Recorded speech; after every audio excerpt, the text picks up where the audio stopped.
Hey, what's up everybody? This is Damron. We're playing Halo, the Master Chief Collection Reach. We're on part 2 of our legendary speedrun guide so we can get the achievement Keep Your Foot on the Pedrogas, which is to beat the legendary campaign in under 3 hours. So let's get right into part 2, Oni Sword Base, because the beginning section is probably the most challenging. We want to immediately go to the left side, kill as many of those grunts as we can, kill those 2 jackals, and hopefully grab a plasma pistol so we can overcharge and take out that elite there. We're going to stand on this bridge for a minute because we don't want to get shot by that phantom that's dropping off enemies in the background. And right now what you want to do is just kind of focus on the grunts and the jackals. Try to take out as many of those little guys as you can until that phantom leaves. So right now we're just kind of picking them off as we can get some shots on them, and that's what you want to focus on, those jackals and the grunts. As soon as that phantom leaves, we're going to go to the left hand side. Generally there'll be some jackals that have kind of made their way up here, but now we're going to use I'm getting a little aggressive here. Again, you know, the part time on this level is 10 minutes. So we're going to nuke combo the elites as we can, but keep in mind you don't have to necessarily hit part time. It's very difficult to do on this level. This may be a level where you go over part time a little bit, but remember all the part times add up to 2 hours and 35 minutes, so you have some leeway here and there, and this may be one of the levels where that leeway can kind of come into play here. Can't get the headshot on that skirmisher. But once you kind of clear out the jackals, the grunts, and the elites, we're going to move down and we're going to take out these 4 skirmishers that are down here. One almost killed me there. And then we're going to jump into here. We're going to pick up that health pack if you need it. Immediately grab the ordinance target locator, and we're off. We're going to move through this door and we're going to proceed down this hill here. And then we're going to go straight ahead. There's going to be some rockets up on this hill here that we're also going to grab.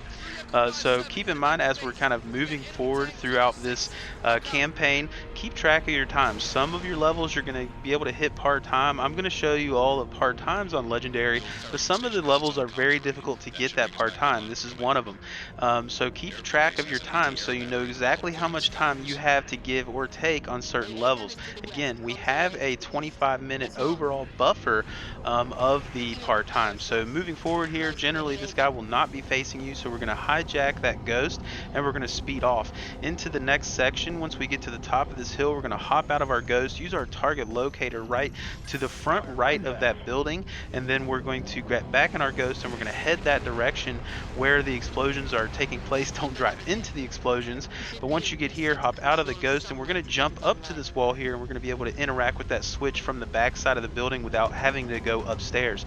Once you hear the guns going off, then you know you've touched it. Now this section here actually died a couple times, so you see my timer went up there a little bit. To me, this is the most variable section of this run, is trying to get past this ghost here. It's very luck based. I like to kind of go to the left and then go to the right and then get around this rock, and generally he'll follow you and you can speed forward to this part right here. It is a little variable. I died a couple times there, but that's okay. It gives you a close checkpoint, so you can still die there a couple times and get the part time. There's a switch inside that building there. You saw me interact with it without going into the building. I was able to interact with it from the outside of the building to the left of the door. As soon as you interact with that, go back into your ghost, go across the way to this building here, make your way upstairs. One of the things we want to grab is the extra rocket ammo that's in the second level here, so go ahead and grab that. And now we're going to go up to the top level of this building and interact with the switch. As soon as you interact with this switch, jump off and get back in your ghost as fast as possible. So get back into your ghost and speed off. It's important that you go quick right here because you want to get into this section before the enemies get dropped off right on this corner here, okay? So we're going to go ahead and speed past. We're going to go up the left of this rock here so we're not getting shot by the drop ship. And now we're moving on. We're back to the kind of original area that we came down where the wraiths were, and now we're going to speed back up to the doorway and interact with the switch, and that's going to take a few minutes to open. So we're going to go ahead and hop back into the ghost and kind of move around. I like to look back down the hill so I can see the shots that are coming from the wraiths and the revenants, and I can just kind of dodge them as I'm waiting for this door to open. If you're not facing them and you don't know where those shots are going, you likely might get hit by a wraith shot in the back. As soon as we get through here, we're going to hop out. We're going to use our target locator right there. That's going to take out most of the enemies. We're going to swap out the target locator for a DMR that's in that box there. If you need health, there's a health pack right there. A lot of the times this one elite tends to get out of the way of the target locator, so just clean him up as quickly as possible. And now we're going to move into the section with the hunters. If there is one Bob elite up here, don't worry about him. We're just going to move in. Now, this is why we got our rockets. This is the whole purpose of the rockets, is to try to kill these hunters as quickly as possible.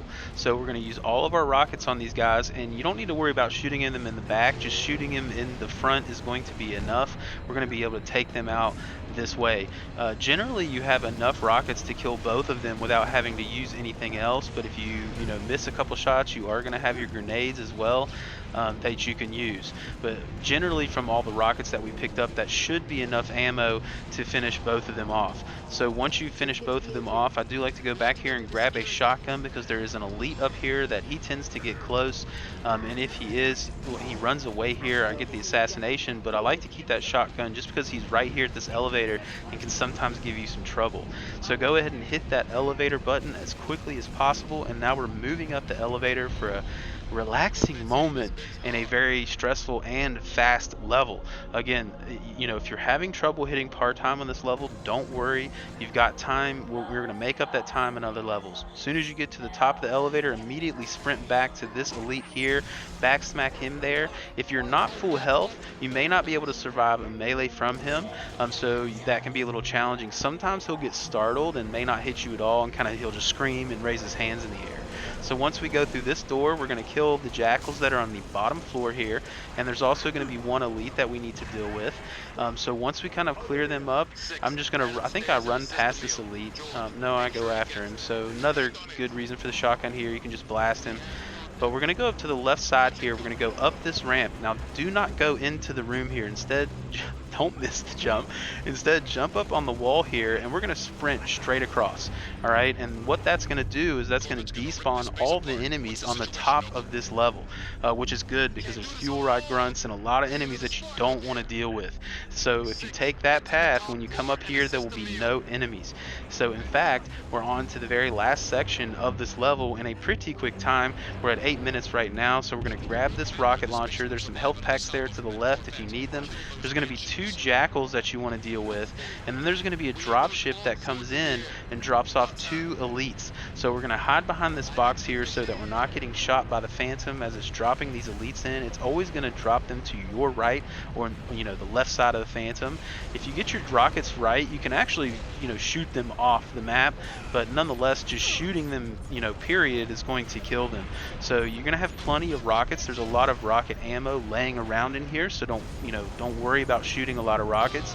What you need to do after you take those elites out is take out as many banshees and that phantom as quickly as possible, because the trigger to end this level is once you've killed enough banshees and that phantom. So we're being a little aggressive here. I've never actually had a grunt come up behind me in this part of the level, not once, so I'm not sure where he came from, but a grunt did come up there and start shooting me in the back. So I guess keep in mind that that's a possibility, but I've never had that happen before. So we're back to killing these banshees.